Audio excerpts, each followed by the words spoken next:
Medina টিভিকে অনেক অনেক ধন্যবাদ। শাকিল, তোমাকেও ধন্যবাদ। এই মুহূর্তে আর কিছুক্ষণের মধ্যে আমাদের যুব দলের সাধারণ সম্পাদক জনাব তুহিন ভাই তিনি উপস্থিত হবে। প্রাতিনার বক্তব্য শুনবো এবং মদিনা টিভি দুর্গাপুর ইউটিউব চ্যানেলটি অবশ্যই সাবস্ক্রাইব করবো। ভালো থাকেন, সুস্থ থাকেন।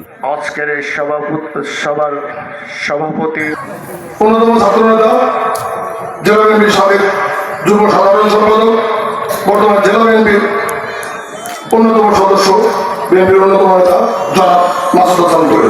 জনাব মাসুদ বিসমিল্লাহির রহমানির রহিম। আজকে এই মত বিনিময় সভার সম্মানিত সভাপতি, বাংলাদেশ জাতীয়তাবাদী কৃষক দল নওগাঁ জেলা শাখার সংগ্রামী সভাপতি নমিনুল হক সানা ভাই, মঞ্চ উপবিষ্ট জেলা বিএনপির অন্যতম সদস্য যশাসের সাধারণ সম্পাদক এস.এম. ইকবাল বাড়ি, মঞ্চ উপবিষ্ট জেলা বিএনপির অন্যতম নেতৃত্ব জেলা বিএনপির সংগ্রামী সদস্য সরদার সাইফুল ইসলাম সাজু, মঞ্চে উপস্থিত কৃষক নেতা হাফেজ রেজাউল ইসলাম,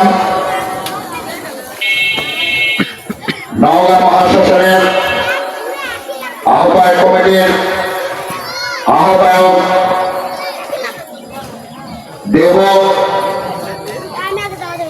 দেবাশিস, 90-এর ছাত্র আন্দোলনের তুখোর ছাত্র নেতা, তৎকালীন ছাত্র দলের সংগ্রামী যুগ্ম আহ্বায়ক বন্ধুবর আলহাজ মতিয়ার রহমান রতন, মঞ্চের সামনে উপবিষ্ট মঞ্চে উপস্থিত নওগাঁ জেলা প্রেস ক্লাবের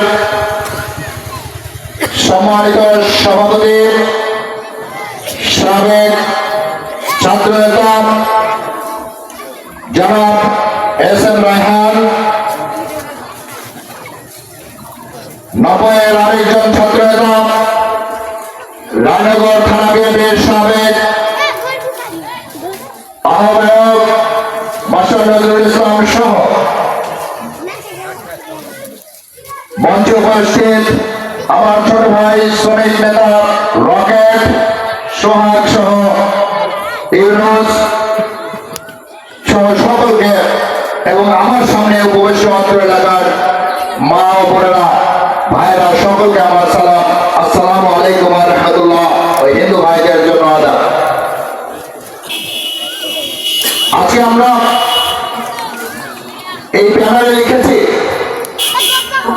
বিএনপির ভারপ্রাপ্ত চেয়ারম্যান জনাব তারেক রহমান ঘোষিত রাষ্ট্র মেরামতে 30 দফা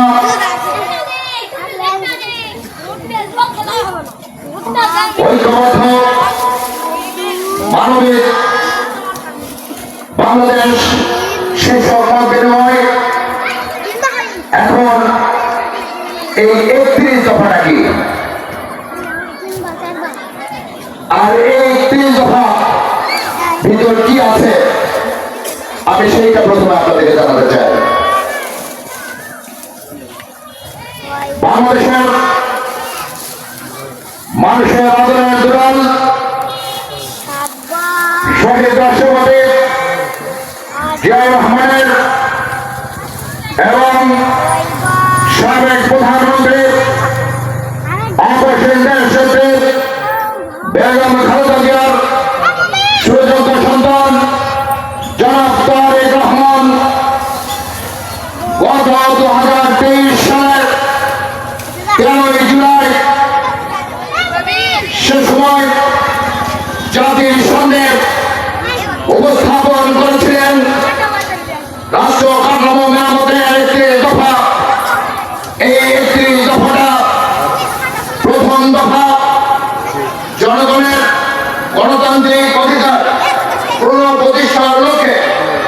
সংবিধান সংস্কার কমিশন গঠন। আজকে যে সংবিধান সংস্কার গঠন যে কমিশন নিয়ে কথা হচ্ছে, এইটা কিন্তু উনি 2023 সালে বলেছিলেন।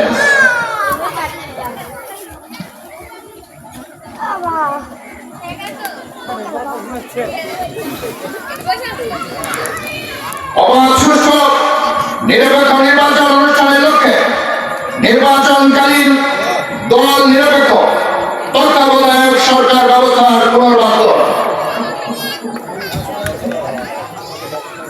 সম্প্রতিমূলক রাষ্ট্র সত্তা জাতীয় সমন্বয় কমিশন গঠন,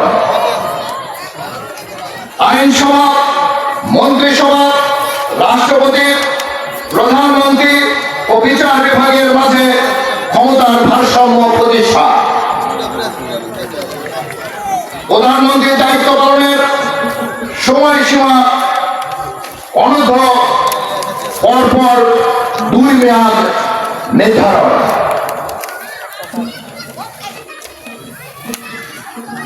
বিভিন্ন বিষয়ে জ্ঞান, দক্ষতা ও অভিজ্ঞতা সম্পন্ন বিশিষ্ট ব্যক্তিদের সমন্বয়ে আইনসভার উচ্চ কক্ষের প্রবর্তন, সংবিধানের ৭০ অনুচ্ছেদ সংশোধন, নির্বাচন কমিশন ও নির্বাচন ব্যবস্থার সংস্কার এবং সংশ্লিষ্ট আইন ও বিধি সংশোধন, স্বচ্ছতা নিশ্চিতকরণে সকল রাষ্ট্রীয় সাংবিধানিক ও সংবিধিবদ্ধ প্রতিষ্ঠান পুনর্গঠন ও শক্তিশালীকরণ, বর্তমান বিচার ব্যবস্থার সংস্কারের জন্য জুডিশিয়াল কমিশন গঠন, সুপ্রিম জুডিশিয়াল কাউন্সিল পুনঃপ্রবর্তন ও সংবিধানের আলোকে বিচারপতি নিয়োগ আইন প্রণয়ন, গণমুখী ও জনকল্যাণমূলক প্রশাসন প্রতিষ্ঠার লক্ষ্যে প্রশাসনিক সংস্কার কমিশন গঠন, মিডিয়া কমিশন গঠন করে তথ্য ও মত প্রকাশের স্বাধীনতা নিশ্চিতকরণ, দুর্নীতি প্রতিরোধে দৃশ্যমান কার্যকর ব্যবস্থা গ্রহণ ও ন্যায়পাল নিয়োগ, সর্বস্তরে আইনের শাসন, মানবাধিকার প্রতিষ্ঠা, আত্মনির্ভরশীল জাতীয় অর্থনীতি গড়ে তোলার লক্ষ্যে অর্থনৈতিক সংস্কার কমিশন গঠন, মুদ্রাস্ফীতি, দ্রব্যমূল্যের হ্রাস বৃদ্ধির আলোকে কর্মজীবী মানুষের ন্যায্য মজুরি নিশ্চিত করা, অর্থাৎ দ্রব্যমূল্য বৃদ্ধি বা কমার উপরে মজুরি বাড়া কমা নির্ধারণ করা, বাজারের সঙ্গে সমন্বয় করা, প্রাকৃতিক সম্পদ আরোহণ এবং নবায়নযোগ্য ও মিশ্র জ্বালানি ব্যবহারে অগ্রাধিকার দিয়ে বিদ্যুৎ, জ্বালানি ও খনিজ খাত আধুনিকায়ন, জাতীয় স্বার্থের অগ্রাধিকার নিশ্চিত করে বৈদেশিক সম্পর্ক উন্নয়ন, প্রতিরক্ষা বাহিনীর অধিকতর আধুনিকায়ন ও সক্ষমতা বৃদ্ধি এবং সকল বিরোধের রুখে রাখা, প্রশাসন ও সেবা বিকেন্দ্রীকরণের লক্ষ্যে স্থানীয় সরকার প্রতিষ্ঠানগুলো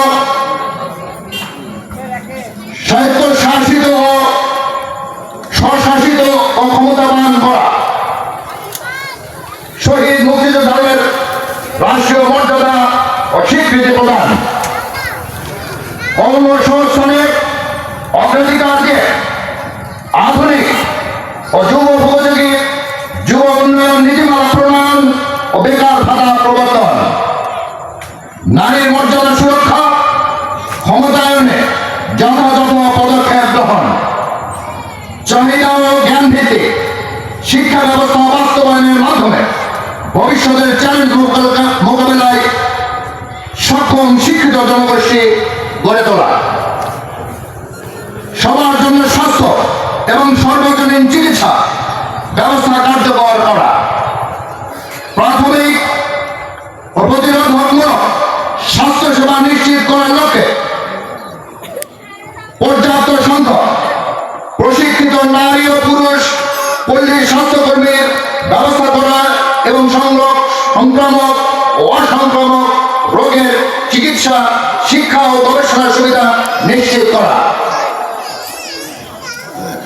কৃষকের উৎপাদন ও বিপণন সুরক্ষা নিয়ে কৃষি পণ্যের ন্যায্য মূল্য নিশ্চিত করা, সড়ক, রেল, নৌপথের আধুনিকায়ন ও বহুমাত্রিক যোগাযোগ ব্যবস্থা প্রতিষ্ঠা, জলবায়ু পরিবর্তনজনিত সংকট ও প্রাকৃতিক দুর্যোগ মোকাবেলায় কার্যকর পদক্ষেপ, নদী শাসন ও খাল খননের উদ্যোগ গ্রহণ করা, তথ্য যোগাযোগ প্রযুক্তি, মহাকাশ গবেষণা এবং আণবিক শক্তির উন্নয়ন ও সর্বোত্তম ব্যবহার নিশ্চিত করা,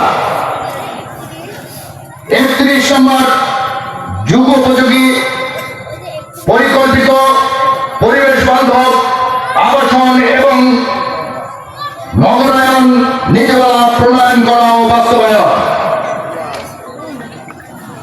জনাব তারেক রহমানের এই ঘোষিত 31 দফা বাংলাদেশে যদি প্রতিষ্ঠা করা যায় তাহলে বাংলাদেশ অবশ্যই একটি স্বপ্নের বাংলাদেশ হবে। আর এই লক্ষ্যে আমরা আজকে আপনাদের কাছে এই সময় মাঠে ধান কাটা চলছে, আপনারা কষ্ট করে যে কজন মানুষ এসেছেন আমি তাদের কাছে কৃতজ্ঞতা প্রকাশ করছি। আপনারা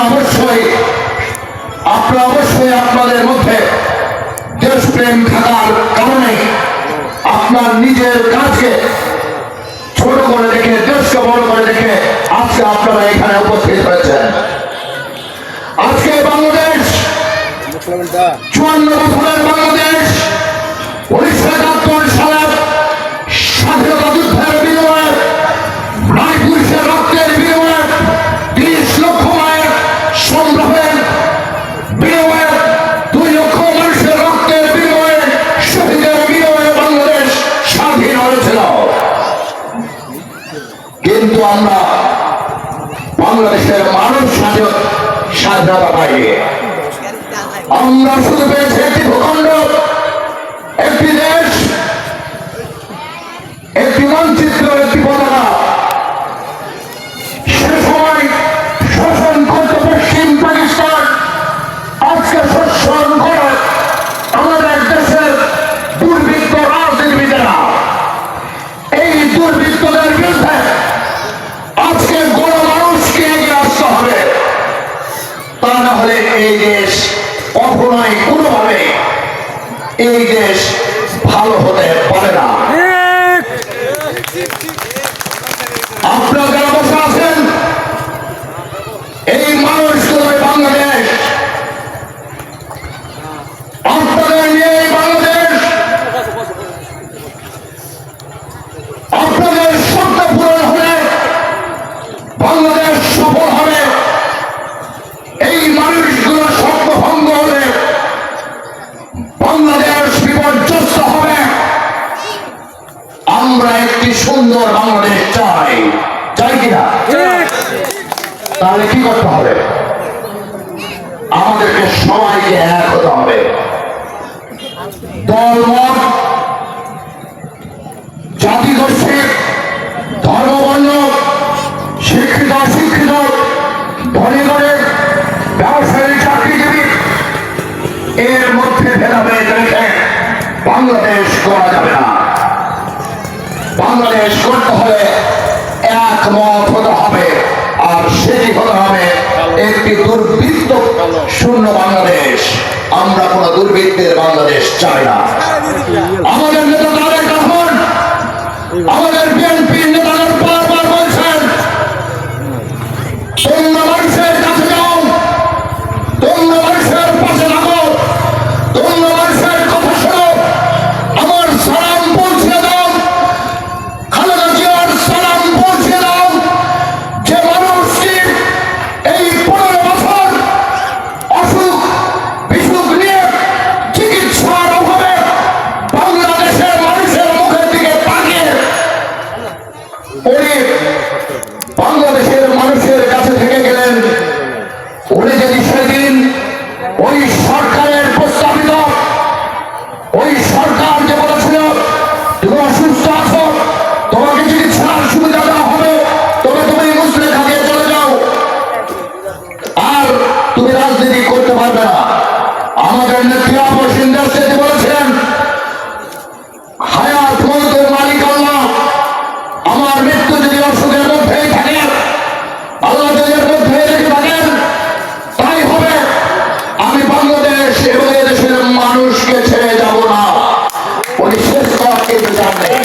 আপনাদেরকে কিন্তু মানুষ চিনে রাখছে। এবং জনাব তারেক রহমান স্পষ্ট বলে দিয়েছেন, যদি কেউ কারো চরিত্র নষ্ট করে, এটা নিতান্তই তার ব্যক্তিগত ব্যাপার, দল এর দায়ভার গ্রহণ করবে না। আমি এই সাথে বলতে চাই, যদি কেউ ডাকাত হয়, কেউ চাঁদাবাজ হয়, কেউ লুটেরা হয়, হতেই পারে তারা, তাদের চিন্তা বাংলাদেশের মানুষ তাদের সাথে থাকবে না। থাকবেন? আপনারা থাকবেন? কারা নেতা হবে আমরা জানি না। আল্লাহ তাআলা যাদের হাতে বাংলাদেশের নেতৃত্ব তুলে দেবেন, তারা এই দেশের নেতা হবে। কিন্তু আমাদের এই সাধারণ মানুষের পক্ষ থেকে আমরা যে কথাটি বলতে চাই, তোমরা যেই রথী মহারথী নেতা হও না কেন, এমপি হও না কেন, মন্ত্রী হও না কেন, তোমরা যদি চোর হও, আমরা জনতা তার সাথে থাকবো না। এই কথাটা আমি যদি একা বলে, ওই তারেক রহমান বা বিএনপির নেতৃবৃন্দ যদি বলেন, বাংলাদেশ কিন্তু ভালো হবে না, সম্ভব না।